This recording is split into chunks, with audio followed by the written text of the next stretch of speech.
हाँ जी बच्चों, welcome. Unit 8 chapter 1 और लेक्चर भी पहला ही है। और बेटा ये चैप्टर तुम्हारा काफ़ी हद तक पढ़ा हुआ है, क्योंकि स्ट्रक्चर ऑफ एटम जो 11th में है केमिस्ट्री में, और ये वाला चैप्टर के कुछ टॉपिक्स बिल्कुल तुम्हारे मैचिंग में हैं। तो स्टार्ट कर रहे हैं जे जे थॉमसन मॉडल से। देखो भाई, मतलब क्या है, एटम अंदर से किस तरह का है, इसकी एक थ्योरेटिकल एक्सप्लेनेशन देना, यानी किस तरह का एटम होना चाहिए, है ना। तो उसी को हम कहते हैं मॉडल। तो सबसे पहली एक्सप्लेनेशन किसने दी है? जे जे थॉमसन ने। तब हमें एटम्स के बारे में बहुत कम जानकारी थी। उसी के आधार पर उन्होंने समझाने की कोशिश की है कि एटम अंदर से कैसा होता है। आता है तुम्हें? हाँ बताओ। इन्होंने ये माना बेटा, जो एटम होता है ना, वो वाटरमेलन जैसा है। किस जैसा है? वाटरमेलन जैसा। तो इस मॉडल को वाटरमेलन मॉडल भी कहते हैं या प्लम पुडिंग मॉडल भी कहते हैं। Plum pudding model, plum pudding model. अब अगर आप सब लोग वाटरमेलन तो अच्छे समझते हो, तो वाटरमेलन में दो चीजें हैं। एक तो है पल्प, यानी लाल रंग का गूदा, है ना, पल्प। और एक है सीड्स, यानी बीज, उसके अंदर काले काले जो बीज होते हैं। तो उन्होंने ये कहा, जो सीड्स है ना, उन्हें इलेक्ट्रॉन समझ लो, और जो पल्प है उसे पॉजिटिव चार्ज समझ लो, जो इसमें पूरे में फैला हुआ है। एज ए होल जितने इलेक्ट्रॉन्स हैं उतना ही पॉजिटिव चार्ज है। तो एज अ होल जो बच्चों एटम है वो क्या है? न्यूट्रल, क्योंकि जितने नेगेटिव चार्ज है उतना ही पॉजिटिव चार्ज है। इस तरह के एटम का मॉडल सबसे पहले किसने प्रिस्क्राइब किया है? जे जे थॉमसन ने। ठीक है। अब बेटे इस मॉडल से कुछ अच्छाइयाँ भी हैं। इसकी अच्छाइयाँ क्या है? इनसे इनसे हम कैथोड रेस के निकलने को एक्सप्लेन कर सकते हैं। कैथोड रेस किन से मिलकर बनी होती हैं? इलेक्ट्रॉन से। तो इलेक्ट्रॉन सीड्स हैं, तो हम इनसे कैथोड रेस क्यों निकलती हैं उसको एक्सप्लेन कर सकते हैं। ठीक है। इसी तरह से फोटो इलेक्ट्रिक इफेक्ट में भी इलेक्ट्रॉन निकलते हैं, तो उसको भी थोड़ा बहुत एक्सप्लेन कर सकते हैं। लेकिन इसकी उस समय के हिसाब से अगर कमियां देखें, तो उस समय जितनी जानकारी साइंस में थी उसके हिसाब से मेनली दो ड्रॉबैक्स रही, जिसकी वजह से इस मॉडल को फौरन ही हमने डिस्कार्ड कर दिया। तो पहली ड्रॉबैक क्या रही बताओ?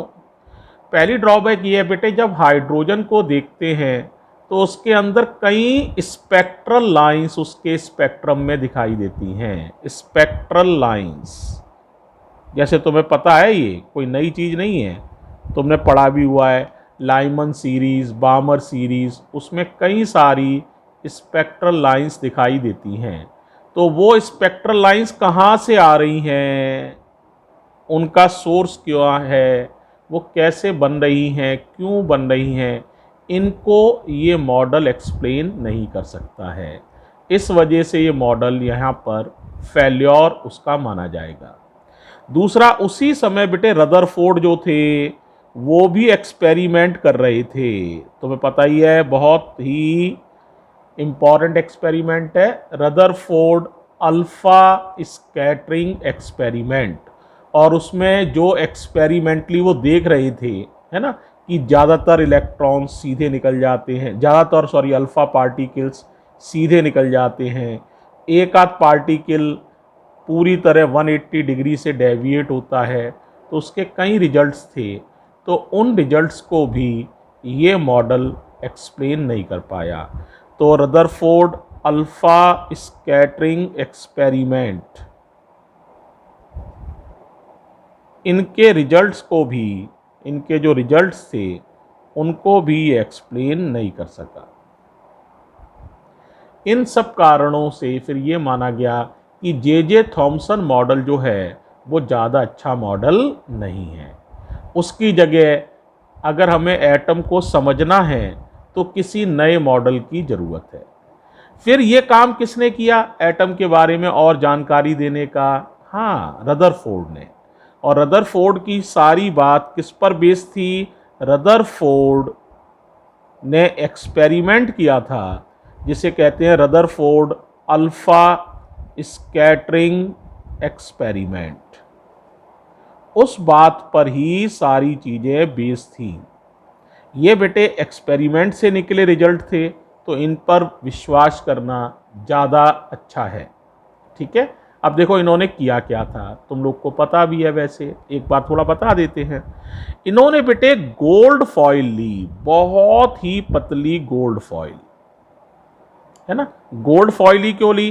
क्योंकि गोल्ड बेटे बहुत ही ज़्यादा मैलिएबल और डक्टाइल होती है, उसकी बहुत बहुत बहुत पतली पन्नी बनाई जा सकती है। इन्होंने ये माना ये पन्नी इतनी पतली है कि इसमें एटम की एक ही लेयर है, इतनी पतली पन्नी इन्होंने समझा है उसको, ये एटम्स की एक ही लेयर है। अब इनके ऊपर इन्होंने क्या किया? अल्फा पार्टिकल्स को बम्बार्ड किया, अल्फा पार्टिकल्स को बम्बार्ड किया, और बम्बार्ड होने के बाद जो इन्होंने देखा वो कहलाते हैं ऑब्जर्वेशंस। अब क्या देखा, उन ऑब्जर्वेशंस पर बात कर रहे हैं। ज्यादातर अल्फा पार्टिकल्स सीधे ही निकल गए, ठीक है। कुछ अल्फा पार्टिकल्स डेविएट भी हुए हल्के से, ऐसा नहीं है कि बिल्कुल ही नहीं हुए, लेकिन लगभग 10,000 में से सिर्फ एक अल्फा पार्टिकल ने, कुछ किताबें 8,000 भी लिखती हैं, कुछ 10,000 लिखती हैं, तो 10,000 में से एक अल्फा पार्टिकल ऐसा भी था जो गया और पता नहीं किस चीज से टकराया और उसने अपने पाथ को रीट्रेस किया, जिस रास्ते से गया था उसी रास्ते से वापस आया। इस आधार पर बेटे कई इंपॉर्टेंट बातें रदरफोर्ड को पता चली। तो बताओ ऑब्जर्वेशन कितने थे? 3। ज्यादातर अल्फा पार्टिकल्स सीधे ही निकल गए, कुछ अल्फा पार्टिकल्स अपने रास्ते से डेविएट हुए कुछ एंगल्स पर, लेकिन लगभग 10,000 पार्टिकल्स में से एक पार्टिकल ऐसा भी था जिसने अपने पाथ को रीट्रेस किया। ये कहलाते हैं observations of Rutherford alpha scattering experiment. Clear हो गया? इसके आधार पर बेटे, है ना, इन एक्सपेरिमेंट के आधार पर, इन ऑब्जर्वेशंस के आधार पर उन्होंने कुछ इंपॉर्टेंट बातें कही। अब क्या क्या कहा तुम लोग खुद देखो। पहली बात उन्होंने ये कही, ज्यादातर अल्फा पार्टिकल सीधे निकल गए, इसका मतलब एटम का ज्यादातर हिस्सा, एटम का मोस्टली जो पार्ट है, mostly part of atom, atom का ज्यादातर हिस्सा क्या है? एम्प्टी है, खाली है ना। ज्यादातर हिस्सा खाली है, राइट। कुछ डेविएट हुए, इसका मतलब यह है बेटे अल्फा पार्टिकल पर पॉजिटिव चार्ज होता है। अब तुम्हें पता है पॉजिटिव चार्ज ही, जैसे ये पॉजिटिव चार्ज ही कहीं ना कहीं पॉजिटिव चार्ज को रिपेल करके डेविएट कर सकता है। इसका मतलब एक तो ये बात और तीसरी बात कि 10,000 में से एक पार्टिकल ऐसा भी था जिसने टकरा कर अपने पाथ को रीट्रेस किया। इसका मतलब ये जिस चीज से टकरा रहा है ये बेटे काफी भारी है, काफी हैवी है। क्यों? अल्फा पार्टिकल का मास भी काफी होता है, 4 AMU, 4 प्रोटॉनों के बराबर, लेकिन फिर भी टकराकर लौट आया, यानी ये चीज काफी भारी है, 4 AMU से भी कहीं ज्यादा भारी है। और ये पॉजिटिव चार्ज था, अगर ये नेगेटिवली चार्ज होता ये वाली चीज, तो ये पॉजिटिव चार्ज अल्फा पार्टिकल जाकर, अल्फा पार्टिकल पर पॉजिटिव चार्ज होता है, अगर ये नेगेटिव चार्ज होता तो इससे या तो चिपक जाता, लेकिन ऐसा नहीं हुआ, ये वापस आया। इसका मतलब ये जो भारी चीज है इस पर भी कहीं ना कहीं पॉजिटिव चार्ज है। तो बताओ क्या क्या पता चला? कि एटम का ज्यादातर हिस्सा खाली है, बीच में कोई मासिव चीज है जो बहुत छोटे साइज की है ना, ताकि 10,000 में से सिर्फ एक ही अल्फा पार्टिकल रिट्रेस हो रहा है, इसका मतलब ये बहुत छोटे साइज की है, ठीक है, मासिव है काफी और पॉजिटिवली चार्ज्ड है। ये ऑब्जर्वेशन उन्होंने लगाए। अब इस आधार पर उन्होंने कुछ बातें और मानी। वो क्या? अगर बेटे देखो कोई चीज पॉजिटिवली चार्ज्ड है तो इनको इन्होंने नाम दिया न्यूक्लियस। क्या नाम दिया भाई? न्यूक्लियस। और इस पर उन्होंने पॉजिटिव चार्ज माना। अभी न्यूट्रॉन की बेटे खोज ही नहीं हुई है, तो न्यूट्रॉन तो रदरफोर्ड साहब को नहीं पता था कोई पार्टिकल है, तो उन्हें यह पता चला कि न्यूक्लियस पे पॉजिटिव चार्ज है। अब अगर ये मान लेते हैं न्यूक्लियस पर पॉजिटिव चार्ज है और बेटा नेगेटिव चार्ज है, क्योंकि atom as a whole neutral होता है, कैथोड रेज निकल चुकी हैं, यानी नेगेटिव चार्ज भी न्यूक्लियस के अंदर है, तो उन्होंने ये माना कि इलेक्ट्रॉन्स जो हैं वो कहाँ रखूं भाई? तो उन्होंने ये माना अगर इलेक्ट्रॉन को मैं यूं ही रख देता हूं कि जैसे यहाँ रखा है इलेक्ट्रॉन, तो तुम बताओ क्या होगा? ये पॉजिटिव चार्ज इलेक्ट्रॉन को अपने अंदर खींच लेगा और पॉजिटिव चार्ज से ये नेगेटिव चार्ज चिपक जाएगा और थोड़ी देर में इसका पॉजिटिव चार्ज खत्म हो जाएगा। ये सारे इलेक्ट्रॉन्स जो होंगे वो इससे चिपक जाएंगे। तो इसीलिए इन्होंने स्टेबिलिटी ऑफ एटम को बनाए रखने के लिए ये माना कि इलेक्ट्रॉन्स इनके पॉजिटिव चार्ज के न्यूक्लियस के चारों तरफ घूम रहे हैं, ठीक है। तो स्टेबिलिटी ऑफ एटम को एक्सप्लेन करने के लिए, स्टेबिलिटी ऑफ एटम को एक्सप्लेन करने के लिए इन्होंने क्या माना? Electrons are revolving round the positive charge और न्यूक्लियस, ठीक है। अब अगर ये न्यूक्लियस के चारों तरफ घूम रहे हैं तो अब क्यों नहीं गिरेंगे? तो इन्होंने कहा देखो भाई, ये जो अट्रैक्टिव फोर्स होगा ना, ये वाला पॉजिटिव और नेगेटिव चार्ज के बीच में ये attractive force, it will provide centripetal force to the electrons, इसीलिए इलेक्ट्रॉन न्यूक्लियस में नहीं गिरेंगे। ठीक इस तरह से जैसे सन के चारों तरफ अर्थ घूम रही है, तो अर्थ का और सन के बीच में लगने वाला ग्रेविटेशनल फोर्स क्या प्रोवाइड कर देता है? सेंट्रीपिटल फोर्स, और अर्थ घूमती रहती है, सन के अंदर गिरती नहीं है। ठीक इसी तरह से इलेक्ट्रॉन्स की स्टेबिलिटी को एक्सप्लेन किया जा सकता है। तो अगर हम ये कहें कि कुल क्या रिजल्ट्स रहे, तो देखो कुल रिजल्ट्स तुमने अगर ध्यान से सुने हो तो तुमने 4-5 इंपॉर्टेंट बातें सुनी। पहली बात, एटम का ज्यादातर हिस्सा खाली है और इसका साइज लगभग 10⁻⁻10 मीटर के ऑर्डर का है, ये बात। दूसरी बात क्या सुनी? कि एटम के बीच में कोई बहुत छोटी सी जगह है जिसको बाद में न्यूक्लियस कहा गया।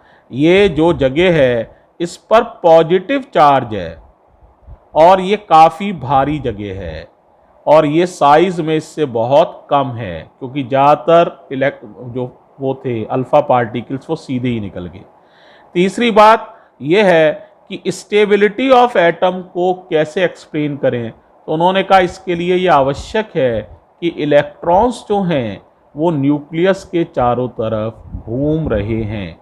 कुछ इस तरह का एटम होना चाहिए, ठीक है। अब बेटे दो चीज़ों की जरूरत पड़ी।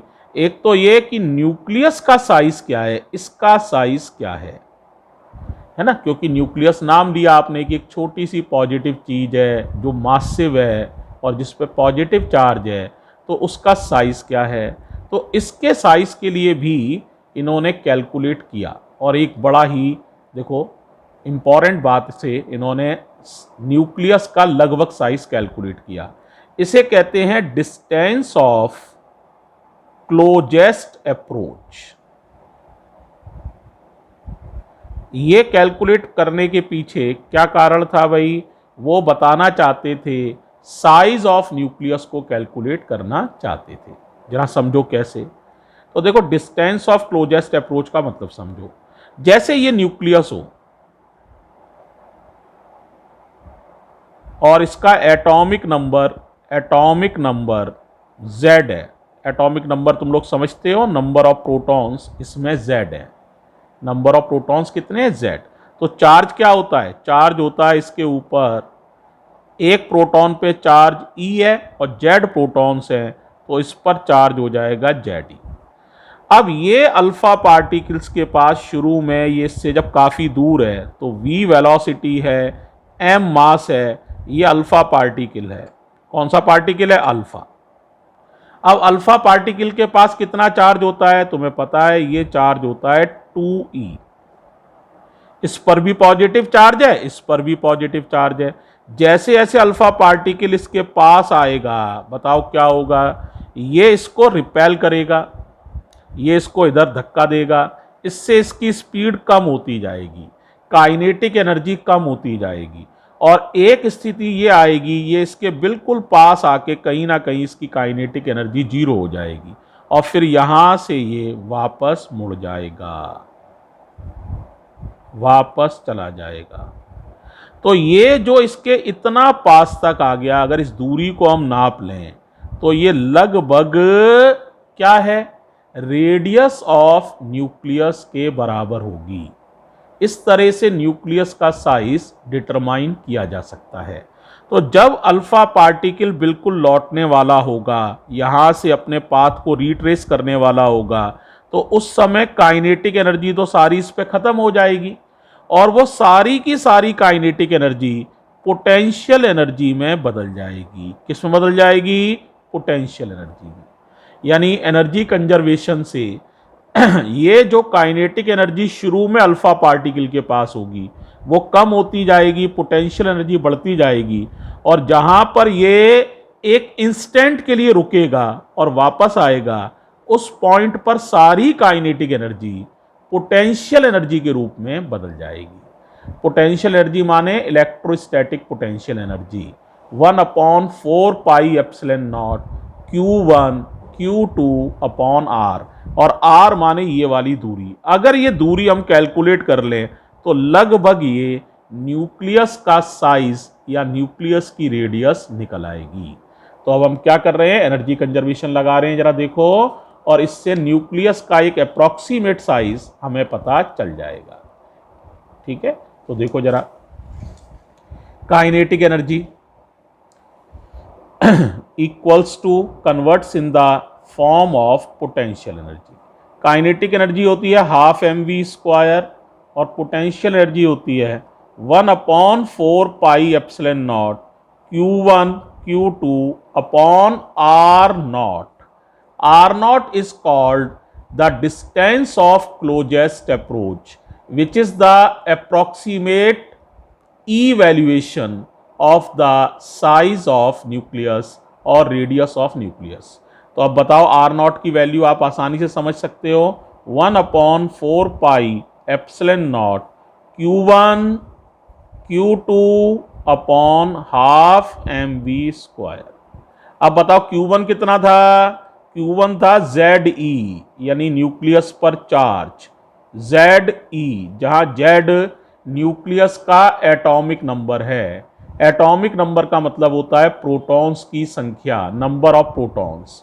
Q2 का मतलब है charge of alpha particle which is 2e upon half mv²। In this way R0 can be calculated. एक और बच्चों बड़ी इंपॉर्टेंट चीज हम कैलकुलेट करते हैं, जिसे कहते हैं इंपैक्ट पैरामीटर। क्या कहते हैं?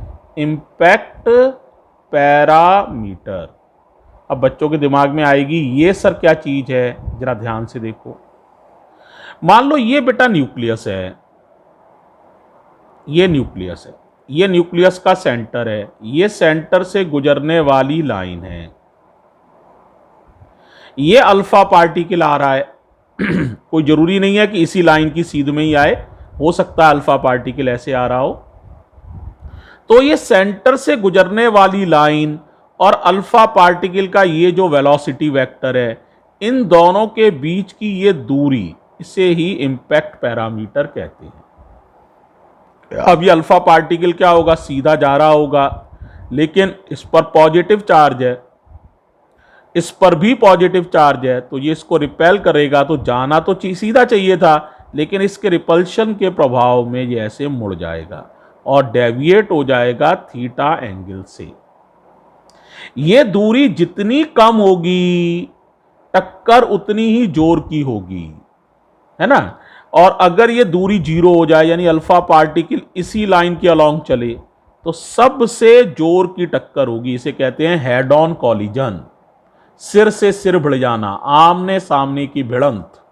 तो ये हेड ऑन कोलिजन होगा और फिर पार्टिकल अपने पाथ को रिट्रेस करेगा। तो और इंपैक्ट पैरामीटर जितना ज्यादा होगा, अल्फा पार्टिकल जितना इस लाइन से ज्यादा दूर होगा, टक्कर उतनी मामूली होगी और ये डेविएशन उतना ही कम होगा। ठीक है, तो इंपैक्ट पैरामीटर क्या बताता है, बताओ। इंपैक्ट पैरामीटर बताता है कि टक्कर कितनी जोर की हुई है। तो it is the measurement of directness of collision. तो impact parameter it is the measurement of, ये नाप है, किस चीज की नाप है, मेजरमेंट ऑफ डायरेक्टनेस, कितनी डायरेक्ट टक्कर हुई है, डायरेक्टनेस ऑफ कॉलिजन। और अगर बी की वैल्यू 0 है तो टक्कर सबसे ज्यादा जोर की हुई है, हेड ऑन कॉलिजन हुआ है, और ऐसी स्थिति में पार्टिकल अपना पाथ रिट्रेस करता है, तो इस थीटा की वैल्यू हो जाएगी 180 डिग्री। 10,000 में से एक पार्टिकल इस पाथ को फॉलो लगभग करता है। अब इंपैक्ट पैरामीटर का फॉर्मूला क्या होता है, इसका डेरिवेशन तो बेटा तुम्हारे सिलेबस में नहीं है, यानी 12th के सिलेबस में ही नहीं है। फॉर्मूला याद जरूर कर लो, ये आपके लिए इंपॉर्टेंट है। तो बी का जो फॉर्मूला होता है इंपैक्ट पैरामीटर का, वो होता है 1 अपॉन, हाँ बिल्कुल सही कह रहे हो, 1 upon 4 pi epsilon naught Z E square cot theta by 2। Z समझ रहे हो, एटॉमिक नंबर, ई समझ रहे हो, चार्ज ऑफ इलेक्ट्रॉन, थीटा ये एंगल ऑफ डेविएशन, तो cot theta by 2 upon half M V square, यानी ये है kinetic energy of alpha particle initially जो है ये, है ना। तो ये है हाफ एम वी स्क्वायर, ये है इंपैक्ट पैरामीटर, ये फॉर्मूलेशन है। इससे इस बात को देखा भी जा सकता है, अगर बी की वैल्यू 0 करोगे तो आप देखोगे थीटा 180 डिग्री आ जाएगा। देखो कैसे, अगर बी 0 करते हो तो कॉट थीटा बाई 2 बराबर 0, बी बराबर 0, तो ये चीजें तो 0 हो नहीं सकती। तो इफ बी बराबर 0, समझाने के लिए कह रहा हूं, तो कॉट थीटा बाई 2 बराबर 0। कॉट में 0 वैल्यू होती है 90 डिग्री की, तो थीटा बाई 2 बराबर 90, तो थीटा बराबर 180 डिग्री। पार्टिकल जो है 180 डिग्री से डेविएट होगा। तो इंपैक्ट पैरामीटर से ये सारी बात भी समझ सकते हो। इंपैक्ट पैरामीटर किसका मेजरमेंट है, it is the measurement of directness of collision. तो देखो बेटे, रदरफोर्ड ने अपने टाइम के हिसाब से इतनी कम जानकारी होते हुए भी काफी इंपॉर्टेंट बातें आपको एटम के बारे में बताई। इवन एटम का साइज, इवन न्यूक्लियस के बारे में जानकारी सबसे पहले इन्होंने दी। न्यूक्लियस पर पॉजिटिव चार्ज होता है, न्यूक्लियस का साइज कैलकुलेट करके दिखाया। इवन ये बताया इलेक्ट्रॉन जो हैं वो न्यूक्लियस के चारों तरफ चक्कर लगाने चाहिए। तो ये सारी बातें एटम के बारे में किसने बताई हैं, रदरफोर्ड ने। अब बेटे, हर मॉडल में कुछ ना कुछ कमियां तो रह ही जाती हैं, आगे डिस्कवरीज होती हैं तो वो कमियां पता चलती हैं, है ना। तो अब हम बात कर रहे हैं drawbacks of Rutherford's atomic model. तो जरा देखो क्या ड्रॉबैक्स हैं, इन पर चर्चा करते हैं। तो drawbacks of Rutherford atomic model, Rutherford atomic model की कमियां।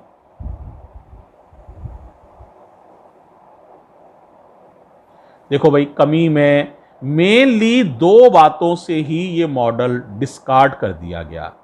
सबसे पहली बात तो यही थी कि जब हाइड्रोजन को हम हाइड्रोजन का स्पेक्ट्रम देखते हैं तो उसमें कई सारी लाइंस मिलती हैं, जो मैंने बताया भी था, Lyman, Balmer, Paschen series, Brackett series, Pfund series, ये सब मिलती हैं। अब ये लाइनें क्यों मिल रही हैं, पूछा गया इनका ओरिजिन क्यों हो रहा है, क्यों ये लाइनें हमें प्राप्त हो रही हैं। तो इस बात को ये मॉडल एक्सप्लेन नहीं कर पाया। तो जो हमारा हाइड्रोजन का स्पेक्ट्रम है ना, हाइड्रोजन स्पेक्ट्रम, जो उसमें डिफरेंट लाइंस मिल रही हैं, उसको ये मॉडल एक्सप्लेन नहीं कर पाया। इस वजह से इस मॉडल को डिस्कार्ड करने की एक वजह तो यही थी। एक और मेन वजह थी बच्चों, उसको समझो जरा क्या थी। देखो, इन्होंने ये माना कि न्यूक्लियस है, ठीक साहब, और न्यूक्लियस के चारों तरफ इलेक्ट्रॉन क्या है, घूम रहा है। ये इन्होंने ऐसे करके माना था, सर्कुलर ऑर्बिट में इलेक्ट्रॉन घूम रहा है। लेकिन बेटे अगर हम मैक्सवेल की बात करें, जो इनसे पहले के साइंटिस्ट थे, जिनके लिए तुमने यूनिट 5 पढ़ी है, तो इन्होंने ये माना था मैक्सवेल ने कि जो एक्सीलरेटेड चार्जेस होते हैं, कौन से charges, accelerated charges emits electromagnetic waves, यानी एनर्जी निकालते हैं, इलेक्ट्रोमैग्नेटिक वेव्स निकालते हैं। तो यहां पर इलेक्ट्रॉन, ये वाला जो चार्ज है, ये एक्सीलरेटेड चार्ज है, इस पर सेंट्रीपिटल फोर्स लग रहा है, सेंट्रीपिटल एक्सीलरेशन लग रहा है। तो इसको भी क्या निकालनी पड़ेगी, इलेक्ट्रोमैग्नेटिक वेव्स, यानी एनर्जी निकालनी पड़ेगी। तो इसकी एनर्जी धीरे धीरे कम होती जाएगी। एनर्जी कम होने से और ऑर्बिट का साइज भी कम होता जाएगा। तो ऑर्बिट का साइज कम होता जाएगा और अल्टीमेटली ये इलेक्ट्रॉन इसी में गिर पड़ेगा। किसमें, न्यूक्लियस में। और अगर ये न्यूक्लियस में गिर पड़ा तो फिर स्टेबिलिटी ऑफ एटम ऐसा होता नहीं है, न्यूक्लियस अलग है, इलेक्ट्रॉन अलग है, तो स्टेबिलिटी ऑफ एटम फिर कैसे बनी रह जाएगी, इस बात को भी ये मॉडल एक्सप्लेन नहीं कर सका। ठीक है, फिर दोबारा समझ लो। जब इलेक्ट्रॉन न्यूक्लियस के चारों तरफ घूमेगा तो आपको पता है, according to Maxwell, it will emit electromagnetic waves, so the size of orbit go on decreasing and ultimately this electron will fall inside the nucleus, hence the atom will become unstable.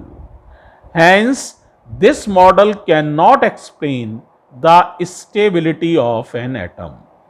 इन दो वजहों से, इन दो मुख्य कारणों से हमने Rutherford model को discard किया और इसके बाद फिर नया मॉडल आया है बच्चों। ठीक है, तो उसको हम और देखते हैं। ठीक, थैंक यू बच्चों।